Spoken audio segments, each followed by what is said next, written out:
Right, n'ụbọchị nke taata na Cultural and Value TV, inu nke anyị atụ inu na-asị na nkịta kpọkarịa ụja na be nwaanyị ajadu akpa anya eze. Nkịta kpọkarịa ụja na be nwaanyị ajadu akpa anya eze.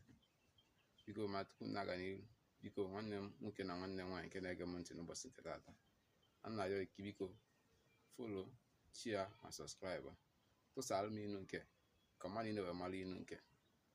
Biko kwado ife ome nke a na-akpọ Cultural and Value TV, nke anyị tinye ya atụ n'Igbo a na-egosikwa omenala Igbo niile. Biko kwadie, chia, subscribe ma follow ka anyị chiakwa azụ n'inu nke anyị tụrụ, inu nke na-asị na nkịta kpọkarịa ụja na be nwaanyị ajadu akpa anya eze. Kemgbe anyị ma ifewo nkịta, malụ nke nwaanyị ajadu, marakwa ifewo ụja. Ka nkọwa, nkịta bụ anụ na-anọ n'ụlọ